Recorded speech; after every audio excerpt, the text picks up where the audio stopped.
नमस्कार, नमस्ते, नमस्तुभ्यम। मैं डॉक्टर दिगंबर मुकाट, वनस्पति विज्ञान विभाग, सावित्रीबाई फुले, पुणे विश्वविद्यालय, यहाँ पे प्राध्यापक हूँ। आज मुझे बहुत ही गर्व महसूस हो रहा है। आज हमारे पश्चिमी क्षेत्र जो है RCFCWR रीजनल कम फैसिलिटेशन सेंटर, पश्चिमी विभाग औषधि वनस्पति सह सुविधा केंद्र, इसकी स्थापना दिवस है। 29 सितंबर 2020 को हमने औषधि पौधों के क्षेत्र में राष्ट्रीय औषधि पादप बोर्ड, आयुष मंत्रालय, भारत सरकार पुरस्कृत ये RCFC सेंटर का कार्य शुरू किया और औषधि पौधों की दुनिया में बहुत ही अच्छा योगदान 5 साल में अभी हो चुका है। आज मुझे बहुत ही गर्व महसूस हो रहा है। 29 सितंबर 2025 आज हमारा छठा स्थापना दिवस है। तो सबसे पहले जितने भी हमारे स्टेक होल्डर है या औषधि पौधों में रुचि रखने वाले जितने भी लोग हैं, उनको मैं शुभेच्छा देता हूँ। RCFCWR ये भारत के पश्चिमी क्षेत्र में यानी कि राजस्थान, गुजरात, महाराष्ट्र, गोवा, दादरा नगर हवेली, दीव दमन एक क्षेत्र में औषधि पौधों की एजुकेशन हो, रिसर्च हो या एक्सटेंशन कार्य हो, इसके लिए एक केंद्र बन चुका है। एक केवल केंद्र ही नहीं बल्कि एक सिंगल विंडो और handling all matters related to medicinal plant. मैंने जैसे बोला 29 सितंबर 2025 को हम अपनी 6वीं वर्षगांठ मना रहे हैं, स्थापना दिवस मना रहे हैं। और आज मैं आपको इस शानदार यात्रा के बारे में कुछ बातें बताने वाला हूँ। तो ये जो सफ़र है, काफ़ी साथी ये सफ़र में हमें जुड़े थे 5 साल, और हमने हम जिसको माइलस्टोन बोलते हैं, ये माइलस्टोन तक हम पहुंच चुके हैं। 5 साल पहले जब NMPB national medicinal plant board द्वारा इस केंद्र की नींव रखी, तब हमारा सपना था औषधि पौधों की खेती को हर किसान के खेत तक पहुंचाना, उनकी आजीविका को बेहतर बनाना और आयुर्वेद की शक्ति को हर घर तक ले जाना। लेकिन आयुर्वेद के साथ साथ सिद्ध सिस्टम हो, यूनानी सिस्टम हो, होम्योपैथी हो, नेचुरोपैथी हो, जिसमें भी औषधि पौधे इस्तेमाल होते हैं, ये सभी औषधि पद्धतियों के साथ साथ हम औषधि पौधों की जानकारी लोगों में दे रहे हैं। पीछे मुड़कर देखते हैं तो मुझे गर्व होता है कि हमने इस सपने को हकीकत में बदलने की दिशा में मजबूत कदम उठाए हैं। हमने किसानों को न केवल प्रशिक्षित किया, उन्हें एक नई दिशा भी दी है। उसको कलेक्शन कैसे करना है, उसका प्रोसेसिंग कैसे करना है, औषधि पौधे जो है घर घर में लगाने के लिए, उसका संवर्धन करने के लिए भी हमने कार्य किया है। हमने जागरूकता लोगों में फैलाई, शोध को बढ़ावा दिया और पर्यावरण संरक्षण के लिए काम भी किया। ये यात्रा आसान नहीं थी, क्योंकि भारत का लगभग 30% भाग ये पश्चिमी क्षेत्र के पास है, जिसमें सबसे बड़ा राज्य राजस्थान है, सबसे छोटा राज्य गोवा है। लेकिन एक जो क्षेत्र है बहुत ही बड़ा है। हर कदम पर हमें किसानों, शोधकर्ताओं और समाज का साथ मिला।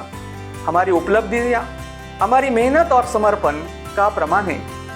हमने आज तक 91 वर्कशॉप्स और ट्रेनिंग प्रोग्राम्स आयोजित किए, जिनमें लगभग 8000 से अधिक किसानों को, वनवासी भाई, विद्यार्थी, ये सभी ने हिस्सा लिया और उनको औषधि खेती के लिए या संवर्धन करने के लिए या औषधि जो पौधे हैं उसका इस्तेमाल करने के लिए प्रोत्साहित किया।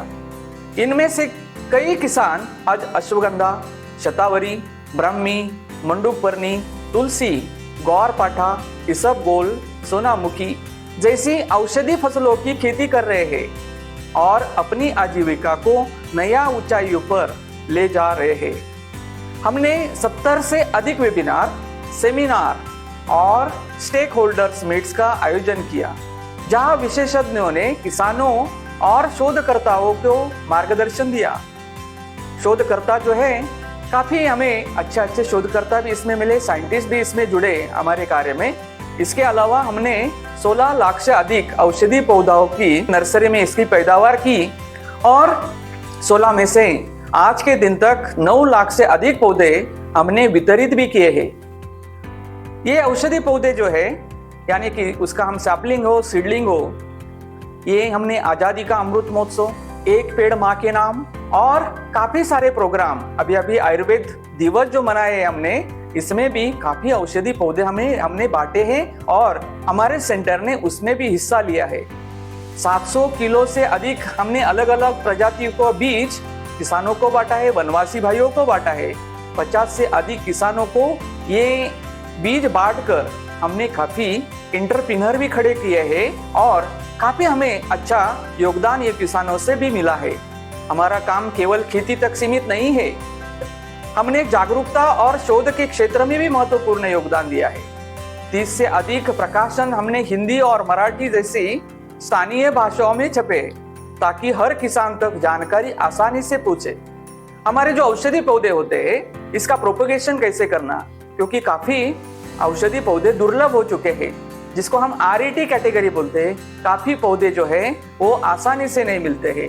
ये आसानी से मिलने के लिए उसका propagation technique, agro technique, primary processing, उसका जो औषधि गुण होते हैं, रसायन होते हैं, उसकी वो बढ़ावा देने के लिए और जो अनुसंधान जरूरी है, वो भी हमने अलग अलग तरीके से करने के लिए प्रयास किया।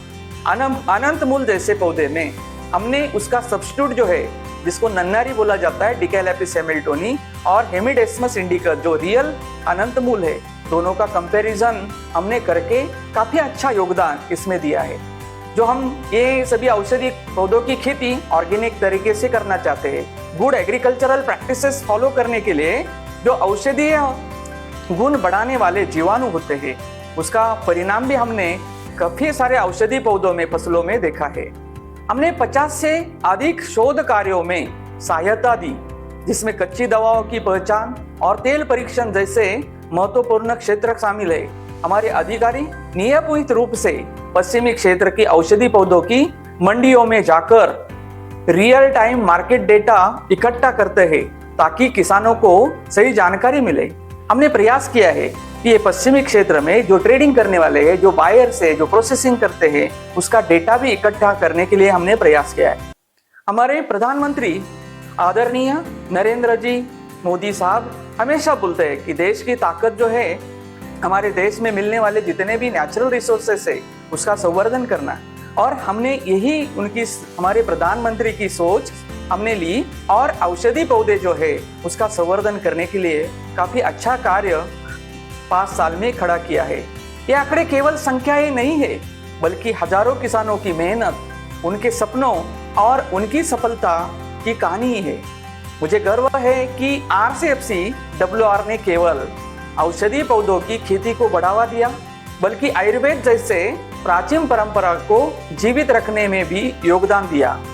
यह केंद्र एक मंच है जहां किसान, शोधकर्ता और समाज एक साथ आकर एक हरे भरे भविष्य का निर्माण कर रहे हैं। आज हम 6ठी वर्षगांठ मना रहे हैं। मुझे बहुत ही खुशी है। मैं भविष्य और देख रहा हूँ।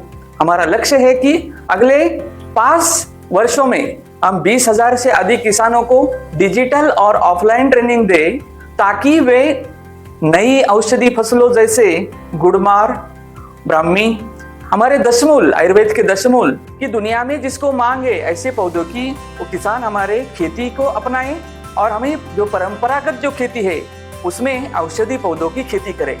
हम राष्ट्रीय और अंतर्राष्ट्रीय संस्थानों को साथ लेकर शोध को और बढ़ाएंगे। उच्च उपज वाली प्रजातियों और हर्बल उत्पादों को पर काम करेंगे।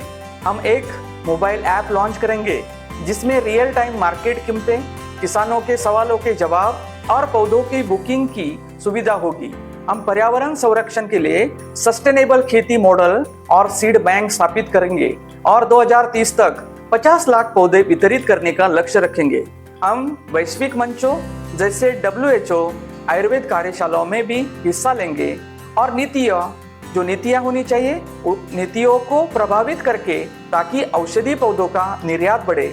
साथ ही क्योंकि हमारे क्षेत्र में इसबगोल होता है, सोनामुखी होता है, अश्वगंधा होता है, बहुत ही बड़ी मात्रा में पीपली की खेती होती है, ब्राह्मी की खेती होती है, जिसको अभी मांग आई हुई है, ऐसे शतावरी की खेती भी हमारे प्रदेश में होती है। काफी मसाले यहाँ हमारे क्षेत्र में होते हैं और ये अगर इसके खेती को बढ़ावा मिले तो हमारी निर्यात भी बढ़ेगी। साथ ही एनजीओ, स्टार्टअप्स और आयुष उद्यमों के साथ साझेदारी कर किसानों के लिए सहकारी समितियां बनाएंगे ताकि उन्हें उचित मूल्य और सप्लाई चेन का समर्थन मिले। इसके साथ प्रमुख शहरों में औषधि मंडी खुलवाएंगे ताकि किसान आसानी से उपज बेच सके। आप भी इस हरे क्रांति का हिस्सा बने। औषधि पौधों की खेती न केवल हमारी सेहत के लिए बल्कि पर्यावरण और अर्थव्यवस्था के लिए एक वरदान है। अधिक जानकारी के लिए आप जरूर RCFCWR, जो वनस्पति विज्ञान विभाग सावित्रीबाई फुले पुणे विश्वविद्यालय में स्थापित है, जिसका मैं प्रमुख संशोधक हूँ, प्राध्यापक डॉक्टर दिगंबर मोकाट, मुझे आप जरूर संपर्क कर सकते हैं, मुझे मिल सकते हैं, आपके सुझाव भी दे सकते हैं। एक क्षेत्र में हम मिलकर बहुत ही अच्छा काम कर सकते हैं। मिलकर औषधि पौधों को, इस यात्रा को और आगे बढ़ा सकते हैं, बढ़ाएं। औषधि खेती को अपनाएं, देश और खुद को हम आत्मनिर्भर बनाएं और अपनी सेहत भी बरकरार रखें। हमारे जो रिसर्चेस है, हमारे जो ट्रेडिशन है, हमारे पास मिलने वाले जो औषधि पौधे हैं, उसकी हम जानकारी ले लें, उसका हम इस्तेमाल करें और इसका इस्तेमाल करके हम तंदुरुस्त रहे, समाज को तंदुरुस्त रखें और देश को मजबूत करें। जय हिंद।